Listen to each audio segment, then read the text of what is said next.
rapaziada, tudo certinho aí, senhoras e senhores? Na mãe do gato, tudo bom? Bom, vamos lá então.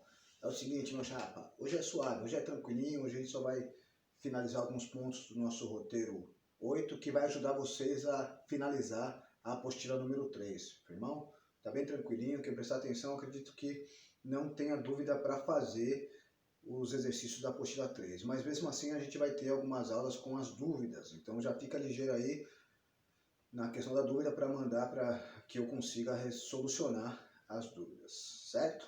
Mas enquanto isso, faz um favor, coloca aí ó, seu nome, seu sobrenome e a sua turma nos comentários, firmeza? Mas é nos comentários do grupo do Facebook, Pé de Break, não é para colocar no grupo no YouTubex, porque lá eu não dou uma olhada, irmão?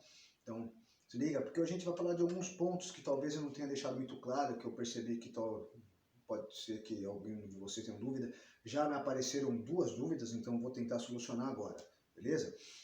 A gente ainda vai falar sobre a colonização da América, tanto por parte da Espanha quanto de Portugal, beleza? A gente estava falando sobre a chegada dos europeus, portugueses e espanhóis à América, a gente falou um pouquinho, mas vem aquela pergunta, mas e aí, como é que ficou essa divisão? Como foi feita essa divisão? Então hoje a gente vai deixar um pouquinho mais claro, beleza? E para isso eu vou voltar um pouquinho no tempo. Então se liga, presta atenção, que agora ó, pau no gato, vai!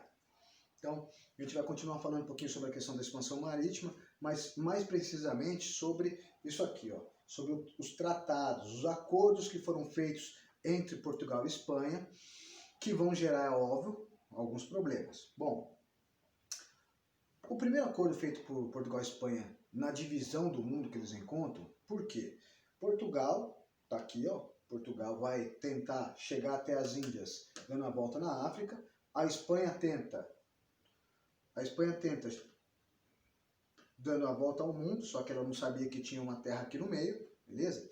E aí quando Portugal e Espanha, que são os pioneiros nessa questão das grandes navegações, quer dizer, eles foram os primeiros a tentar, percebem que o mundo é muito maior, tanto o rei de Portugal quanto o rei espanhol vão fazer um acordo entre eles, beleza? Um acordo dividindo o mundo que eles estão achando entre os dois países. Esse acordo se chama Tratado de Tordesilhas, beleza? Que é esse aqui, ó, Tratado de Tordesilhas. Portugal e Espanha dividem as terras que eles vão achar, tudo bem? Certinho? Como que é isso aí? Ó? Então, essas linhas que estão aqui, que vocês estão vendo dividindo o mundo, aqui e aqui, são linhas imaginárias, certo? Que, claro, ó, 350 léguas para cá, tudo que fosse encontrado entre essas duas linhas era de Portugal, e tudo que fosse encontrado depois dessa linha era da Espanha, tá bom? É óbvio, meus senhores, que esse acordo entre Portugal e Espanha foi um acordo feito sem ninguém saber o que tinha. Era muito difícil, as molecadas chutou, falaram, não, beleza, vamos fazer aí, ó, daqui para lá é seu, daqui para cá é meu, irmão. Esse acordo, o Tratado de Tordesilhas, só foi feito pelo rei espanhol, o rei português, junto, claro, com a Igreja Católica, o Papa da época, que vai fazer o meio campo, ele vai intermediar o acordo entre Espanha e Portugal. E aí, como ficou o esquema? Portugal fica com todas as terras que ele acha nova aqui nessa região, entre essas duas linhas imaginárias, fica com tudo, e a Espanha fica com toda essa área aqui, depois dessas linhas imaginárias, tá bom? Tudo isso era feito através de marcações de mapas feitos para navegação, então usavam estrelas, constelações, épocas do ano, então eles sabiam mais ou menos onde essa linha passava. Mas a gente sabe que mais para frente essas linhas não vão ser respeitadas, beleza? Portugal, principalmente, chega uma hora que mete as quadradas. Por quê? Se você olhar aqui na América, ó, na América do Sul, a parte que Portugal tinha era só essa partinha verde aqui, ó. Só que o Brasil fica um pouquinho maior depois, né?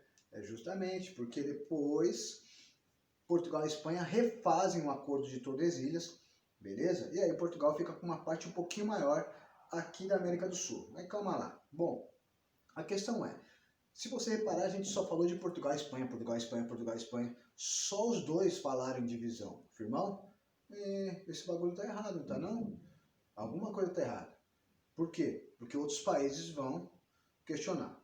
Bom, em 1750, só para refazer aqui a questão de Tordesilhas, esse acordo entre Portugal e Espanha é refeito. O Tratado de Tordesilhas deixa de valer e é feito então o Tratado de Madrid, em 1750, que ao invés de passar essa linha aqui no meio do Brasil, agora a parte que pertencia a Portugal é um pouquinho maior, beleza? Então, antes fica a parte verde escura, e no Tratado de Madrid, feito em 1750, essa parte verde clara passa a ser de Portugal também. Então Portugal ganha um território a mais, porque a Espanha não estava afim também.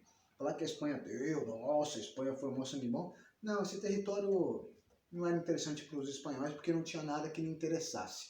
Os espanhóis estavam muito mais interessados na parte daqui, né? Na parte mais a oeste, essa parte aqui, que tinham encontrado muito minério. Firmão? Tudo bem? Bom, o Tratado de Tordesilhas, então, deixa de existir em 1750, tá bom? Durou um pouquinho, né? Tá. Mas, como a gente já conversou aqui, não é todo mundo que está nessa divisão. E alguns reis ingleses, holandeses e os reis franceses vão questionar. E aí, a gente tem o Francisco, rei da França, reclamando, né? O chorão. Ele faz um texto falando com o Papa da época, falando, nossa, aí, ó, o sol brilha para geral.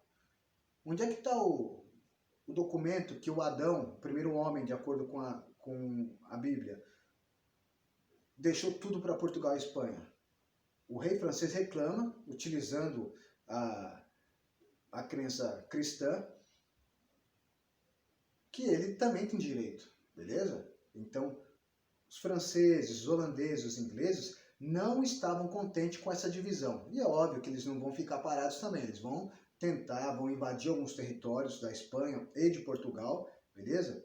Essa reclamação, onde o rei Francisco II da França faz uma choradeira, ele chora, vai chorar no Papa, que ele também tem direito a essas novas terras, esse documento, essa carta, é chamada de Testamento de Adão, beleza? Onde ele pergunta para o Papa, né? Onde é que está o Testamento de Adão que deixou tudo para os portugueses e espanhóis?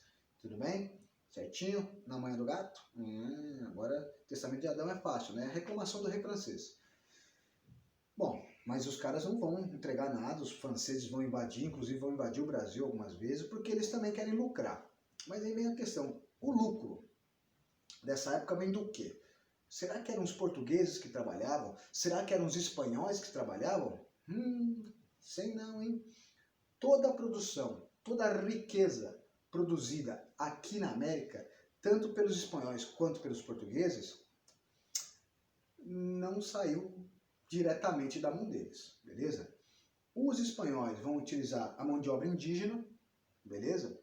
Onde os indígenas eram obrigados a trabalhar um período de forma escrava, eles trabalhavam uns meses para os espanhóis e depois voltavam para os seus povoados, para os locais onde eles moravam, beleza? Só que tem uma questão, os indígenas saíam dos seus territórios, iam para trabalhar principalmente em minas, e o trabalho nas minas era pesadíssimo, em áreas inóspitas, quer dizer, áreas que não eram muito legais para viver. Por isso, muito indígena ia e não voltava. Eles eram obrigados, senão eram presos, torturados, mortos. Então, é interessante notar que os espanhóis vão utilizar a mão de obra indígena, e eles falavam que não era escravidão, porque o indígena só ficava um período trabalhando para os espanhóis, todo ano, né? Todo ano tinha um período. Mas o trampo era pesado, beleza? E vem a pergunta, por que eles não trabalhavam? Por que os indígenas tinham que trabalhar? Beleza? Porque eles eram mais desenvolvidos, eram mais civilizados. Como são civilizados? Então, os indígenas foram explorados para trabalhar para os espanhóis, beleza? E, claro, todas as vezes que os indígenas tentaram se revoltar, foram massacrados, beleza? O massacre indígena não foi só físico, foi cultural também. Os indígenas foram obrigados a mudar de cultura, caso contrário, eram mortos, né? A mesma coisa que aconteceu aqui no Brasil com relação à cultura indígena e à cultura africana, beleza? Então não podemos esquecer que na Espanha também houve uma exploração da mão de obra indígena. Enquanto aqui no Brasil, a gente tem a utilização em grande massa da mão de obra escrava africana. Professor, mas aí eles não escravizaram os indígenas, não?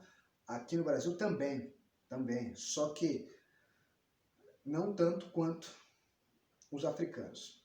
A mão de obra africana escrava aqui foi usada em larga escala. E a gente já conversou um pouquinho, né? Eles eram escravizados lá na África, eram vendidos para europeus, portugueses ou holandeses, eram trazidos para a América, revendidos aqui. E nessa viagem, nos barcos que eles eram colocados, os tumbeiros, 30%, 35% dos escravos morriam, não chegavam aqui, beleza? Outros chegavam muito debilitados. Então, aproximadamente 1/3 da quantidade de escravo que era colocado dentro desses navios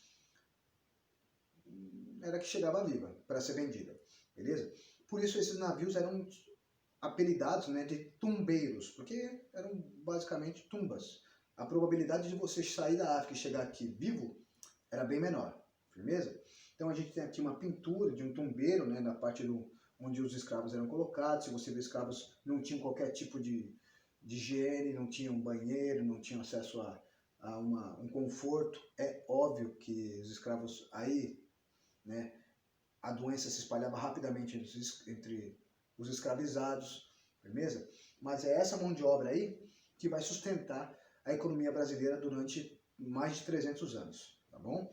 Então aqui a gente está vendo também o mercado de escravos. Então ficava aqui, um cara vendendo os escravos, quem quisesse ia lá comprar. Então você tinha aqui dentro do Brasil um mercado muito lucrativo de escravo, bastante mesmo, beleza? E toda a produção era tudo no Brasil saía da mão dos escravos, beleza? Pouca coisa escapava da mão dos escravos. Tanto a produção em larga escala, que era o açúcar, a mineração, a comida utilizada no dia a dia, quanto os afazeres domésticos, beleza? Então, todo o trabalho executado no Brasil por mais de 300 anos foi executado basicamente por escravos.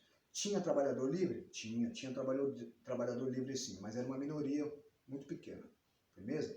Mas aí vem uma pergunta interessante. Mas, professor, eu vi que eram os próprios africanos que escravizavam outros africanos. Ah, é verdade. Você não está errado não, só tem um probleminha. Primeiro que eles não se viam como africanos. Africano é um nome que a gente dá hoje a um continente, beleza? E dentro desse continente tem centenas de milhares de povos. E que esses povos não se gostavam.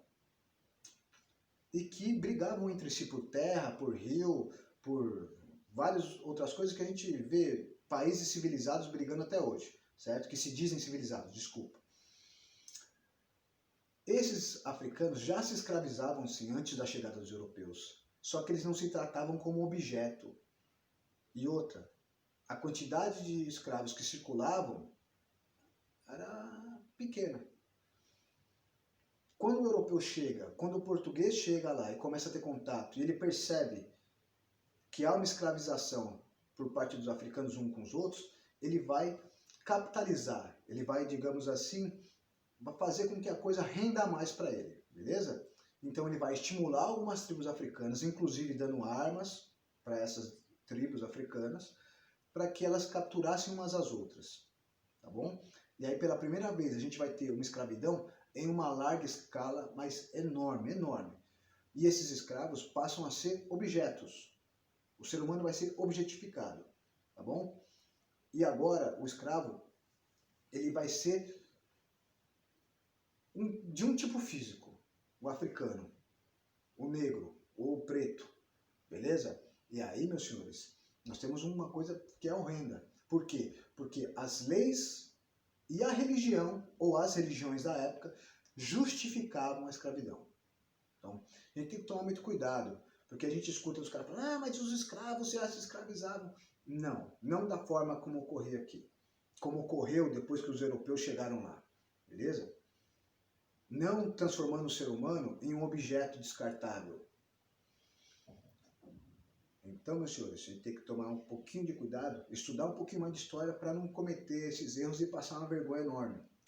Irmão, só basta aceitar, basta aceitar um pouquinho que há uma produção histórica séria de gente que estuda bastante para entender o que aconteceu. Porque a gente não pode esquecer, toda a produção aqui no Brasil, ela era feita pelos escravos, beleza? Então, já existia escravidão na África, mas aqui ela ganha uma proporção enorme, tudo bem? Ok? Bom, acho que dessa forma eu conseguir chegar nos pontos que me pediram sobre dúvida. Se sobrar alguma dúvida é só mandar, não tem problema nenhum. Ou eu respondo no texto ou eu preparo uma outra aula aqui, como ocorreu com essa aqui, tá bom? Certinho? Que a gente só não pode esquecer. Isso aqui não é brincadeira, isso aqui acontecia. A relação entre os escravizadores e os escravizados era muito próxima. Basta ver, ó. Ah, mas olha como ela tá dando comida pro filho de escravo, tá legal, tá bonitinho. Ah, ela era uma patroa legal. Meus senhores, eles não eram livres. Eles não estavam ali porque queriam. Eles tinham deixado uma cultura, uma família, uma terra para trás. Não conheciam a liberdade. E aí você tá ligado, né? Liberdade é o bem mais valioso que a gente tem. A nossa liberdade é importantíssima. A gente só não pode confundir liberdade com poder fazer o que quiser, porque liberdade não é isso. Certo? Liberdade eu posso fazer tudo o que eu quero dentro do que é permitido. Eu quero dar uma voadora na orelha do professor de história. Você não tem essa liberdade. Senão você vai sofrer as consequências da lei. Certo? E vai bater no tiozinho por quê, mano? Bom, seguinte, meus queridos. Acho que consegui finalizar aqui, certo? Espero ter ajudado vocês. Por enquanto, então, muito obrigado pela atenção e paciência. Me desculpa se eu não nada, vai levar na manguasta da Marília. E aí? Fique em casa que não acabou o bagulho não, hein, vacilão? Ramela. E se for sair ali no Nagumo comprar um chevetinho, mete uma máscara nessa carinha bonita aí. Valeu? Abração. Fui!